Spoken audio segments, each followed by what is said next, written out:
What if I told you that being single in your 80s could be the most liberating, joyful chapter of your life? I know, it sounds backward. Most people think aging alone means loneliness, but the truth, it can unlock freedoms, adventures, and a kind of peace you never imagined. At 84, I've learned that life without constant compromise isn't empty. It's full of mornings you design yourself, passions you finally have time to explore, and decisions made purely for you. And in the next few minutes, I'm going to share 6 powerful and maybe unexpected reasons why living single after 80 can be better for your happiness, your health, and your freedom. Some of these will make you nod along, but one reason in particular might just flip everything you thought you knew about the stage of life. One of the biggest surprises about being single after 80 is how much mental and physical space you suddenly gain. For decades, your mornings might have been dictated by someone else's alarm clock, breakfast routine, or plans for the day. You adapted, not because you had to, but because sharing a life often means bending to fit another person's rhythm. But now,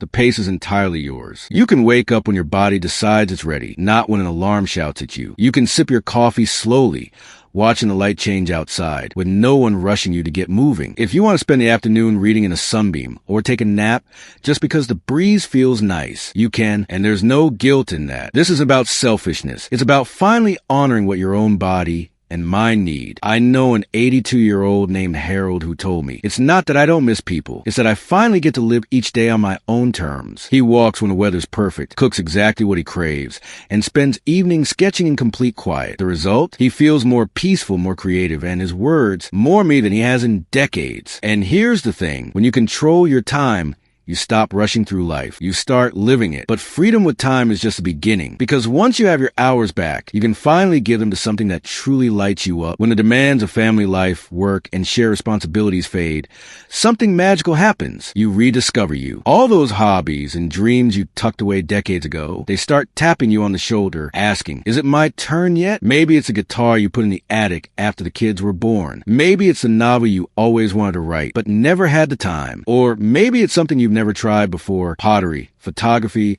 bird watching, simply because you can. I know an 84-year-old woman named Margaret who proves this better than anyone. She raised 3 kids, worked part-time, and kept her home running like clockwork. But she always dreamed of learning piano. For 50 years, someday never came. Then, a year after becoming single, she signed up for lessons at her community center. Now she plays every morning, filling her home with music and joy she didn't expect to find at this stage. That's the beauty of being single later in life. Your time isn't just empty space to fill. It's an investment you finally get to spend entirely on yourself. Every project, every skill, every small victory is yours alone, and it's deeply satisfying. And here's the best part. Once you start following your own passions, something else shifts. You stop compromising, not just with your time, but with your choices. One of the most underrated joys of being single after 80 is that every decision, from the tiniest detail to the biggest life change, is entirely your own. For years, choices might have been shaped by a partner's preferences, a family's needs,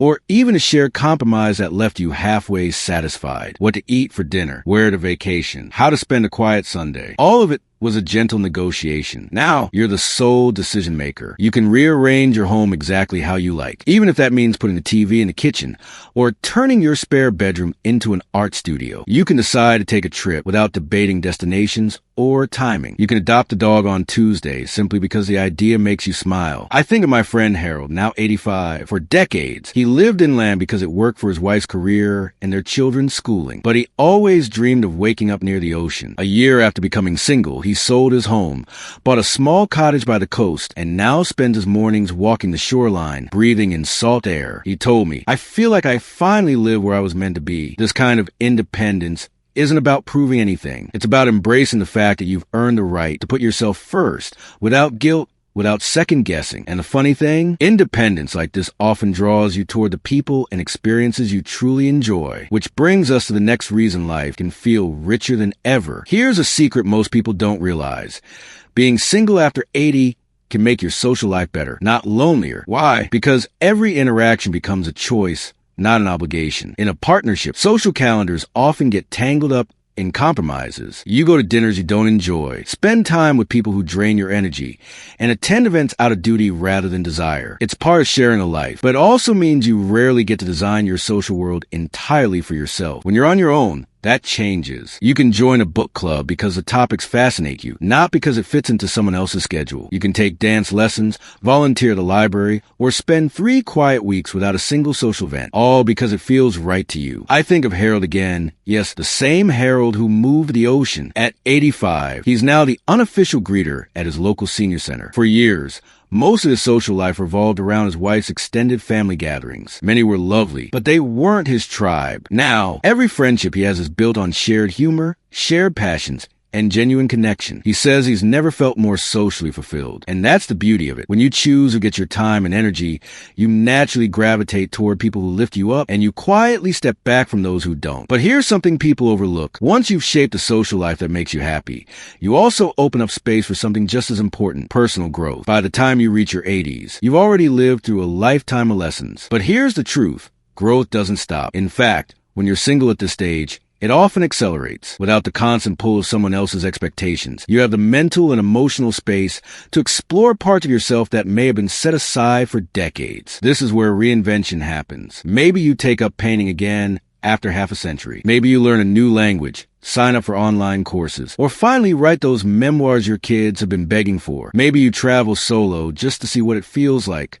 Take Eleanor, for example. She's 84 now. For most of her life, she poured herself into her marriage and raising her children, always telling herself, one day I'll have time for me. When she found herself single in her later years, she enrolled in a local history course at the community college. Not only did she discover a passion for research, but she also started giving talks at the town library. She told me she hasn't felt this alive in decades. That's the magic of this stage. You're not chasing growth because you have to. You're choosing it because it excites you. And when you follow that excitement, you don't just stay mentally sharp, you keep your spirit young. And once you realize your potential is still expanding, you start seeing life after 80 in a completely different way. One of the unexpected gifts of being single after 80 is how clear your emotional world becomes. For much of life, emotions get tangled up in the needs of others, managing relationships, smoothing over disagreements, carrying other people's burdens. It's not a bad thing. It's part of love and commitment, but it can leave little room for asking, what do I actually feel? What do I actually need? When you're on your own, you start listening to yourself again. You notice what energizes you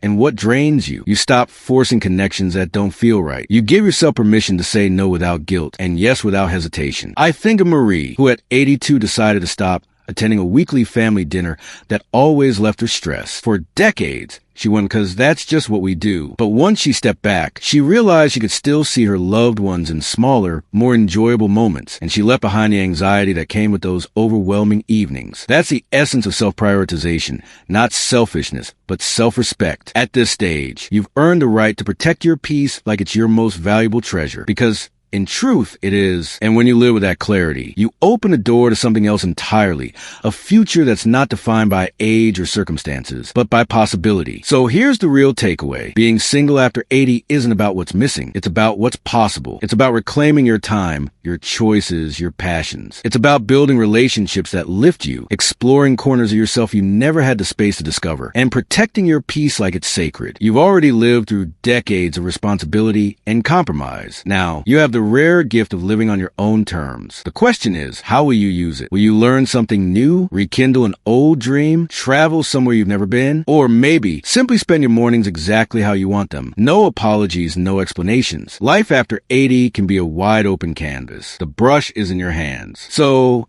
if you're in this chapter of life or you're getting close, don't let the old story about loneliness define you. Write your own and make it one worth telling.